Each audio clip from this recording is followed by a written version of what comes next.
大家好，我是微庄主啊。今天我来跟大家聊一下不一样的美联储降息解读。那在过去的很长一段时间内，相信大家已经看过很多关于美联储降息对各类资产影响的视频或者是文章哈。那他们是怎么解读的呢？他们是复盘了过去从1970年代或者1980年代一直到现在到2024年的所有美联储降息周期的各类资产的走势，然后去做一个统计。从我个人的角度来讲呢，我想今天跟大家分享一些我自己不一样的看法。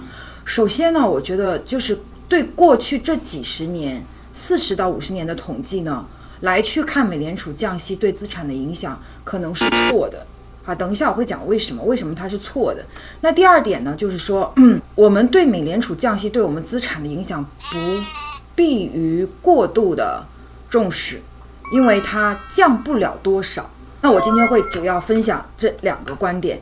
那我们看哈，为什么我会认为说回顾过去从70年代或者80年代一直到现在的美联储降息周期对资产的影响是没有什么太大用处的哈。我们看这个是美债利率，其实美债利率呢是一个最好的观察这个美联储货币政策，也就是这个蓝的这条线的一个代理指标，就是代理数据。为什么？因为它每一天都会有数据哈。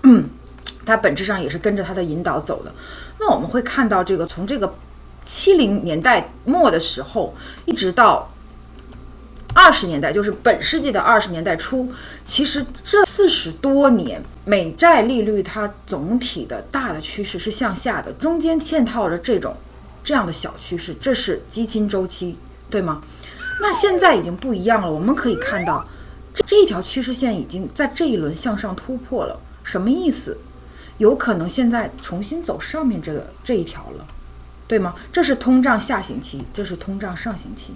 现在世界已经变了，已经不一样了。所以当你再去看它的这个下行的利率的时候，各个大类资产的走势的时候，它的背景已经不一样了，是不对的啊。我们看，如果说我们就只看这一段，会有什么问题哈？这个就是别人统计的。我们看它是从70年代，就是从这个大概这种时候开始这样往下统计的。那在这个整个利率的下行期呢，我们可以看到它有总结了这个降息周期的开始的时间跟它结束的时间。那这里从这个周期我们可以看到，其实美联储的降息的这个周期基本上是跟基金周期，也就是40多个月、42个月左右的基金周期是相配合的，也就是库存周期跟短周期哈。这里我跟大家复习一下传统3周期模型跟康波周期哈，老的朋友肯定都知道了，那我也再复习一下。那传统3周期呢，最短的是基金周期哈，大概就是40多个月哈。然后呢，就是朱格拉周期是7年到9年。然后呢，是库兹涅夫周期是17、18年到20年哈，然后这是传统的3周期，再加上一个康波周期，就构成了我们整个的周期的投资系统。那每一类资产呢，又在不同的周期对每一类资产的影响的幅度是不一样的哈。以前我们认为说这个基金周期对 A 股的影响最大。好，现在我们从新的一轮市场会发现，这个朱格拉周期其实才对 A 股的影响是最大的，其次是这个40多个月的。那康波周期是对贵金属的影响最大的。好，那这个17到20年的那个是跟美元指数的影响最大，所以每一个周期对每一个资产的影响是不一样的。但当我们知道每一个周期对每一个资产的影响重要程度是不一样的时候，我们在看这个降息周期，它是根据最短这个周期去做的，明白吗？就是你在统计的是这种短周期的降息周期资产的表现，而资产不一定是跟着你短周期走的，有的是跟中长周期走的。我们看哈，最典型的是这个美元指数，比如说美元指数它的周期大概是17到18年左右。那我们看在这个降息周期的过程当中，按道理讲，在降息周期的过程当中，我们用逻辑去思考，是不是美元指数应该下行嘛？对吧？那我们看美元指数上涨、下行、上涨、下行，并不具备很明显的一个规律性。对吗？它不像这个美债，你看美债收益率基本都是下行，当然了，因为它是降息周期嘛，所以说不同的资产是不同的周期对它的影响更重要。那么如果你用这个短周期影响的这一个要素去分析这些资产的话，其实是不科学的啊。我希望大家能听懂我的解释哈，如果听不懂的话，可以在留言区给我留言。那如果觉得这个视频对你有帮助，也请你帮我随手点一个赞，让我知道。好，那么我们再往下看哈，当然了，它有统计说黄金基本都上涨的，对吧？但前期也有下跌的。好，为什么？因为黄金走的是这个康波周期，影响是最大的，其他的周期对它也有影响哈，比如说这个7年到9年的，但康波周期对它影响是更大。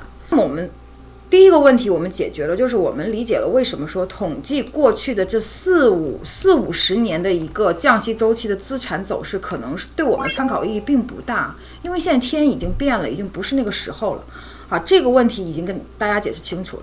那其次呢，我们看哈，就现在呢已经突破了这个过去这么长时间的一个下行的线，那么现在这个利率呢有可能走到这种位置，这种周期跟这种周期有什么不一样？这种周期是通胀一直在往上走。那么最近呢，8月份的美国的通胀也已经出来了哈，8月份的这个通胀数据还蛮高的。那我们可以这么想，就是说其实呢，本质上美联储的降息的幅度并没有办法很大，因为它一旦降息幅度大的话，通胀就会上去，就没有办法控制了哈。这个我在以前的直播跟视频当中都有讲解过，感兴趣的可以回去看，有问题可以提问哈。那我们说呢，这个时候到底我们怎么去判断这个资产？我觉得我们处在当下的这个时候呢，确实是一个很重要的时候。什么意思哈？它是这一轮就是第5轮康波周期浪潮的最后面的那一部分。什么是康波周期哈？这里我拿一个图出来，康波周期呢就是一个技术驱动的周期，好，它是一个更大的一个周期，在某一个阶段，尤其是康波周期的后面的这个阶段，对我们影响会很大。那我们看康波周期从蒸汽机、纺织业到铁路哈，每一轮都有不同的主要的技术，到电力技术，到汽车，到信息技术，后面呢这幅图呢写的是健康，其实呢康波周期有很多不同的划分，如果你们感兴趣的话可以上网找，你们会发现很多图，然后这个年份可能都不一样。那这个是我个人比较认可的，就觉得还算靠谱的康波周期的划分哈。那我也建议大家关注一下我的内容哈，我会不断的给大家分享这个康波周期的一些最前沿的一些研究哈。那么现在目前来看呢，我们大概就是在这种位置。那我们说这个康波周期都影响什么？影响的最多啊！我们在上一次我的直播当中，感兴趣的可以去看。当我们用做银金比的时候，什么意思？就是我们刨去美元的，因为银也是美元定价，金也是美元定价，对吧？那当我们刨去美元的影响，用黄金来作为货币的时候，来看这个白银，它其实影响它最大的就是56年左右，也就是一个康波周期。好，这个是统计数据做出来的、提取出来的周期，然后它的能量是最高，就对它影响最大的其实是康波周期。为什么我现在这么看好贵金属，也是因为这个原因哈，这个我们慢慢再讲。那我们看原油就又不一样，当我们用黄金去代表原油的时候，原油它就短一些，它是28年，就56年一个康波周期嘛，它是28年的周期，对它影响是最大的啊。所以不同的资产它影响的周期是不一样。那这个是 Barry Clark 哈，这个是一个专门研究康波周期的教授画的一个康波时钟哈，里面嵌套着不同的经济周期。那在这个短视频当中我就不详细讲了，我就大概跟你们介绍一下这个时钟。这个时钟一圈呢就是一轮康波周期，大概是56年。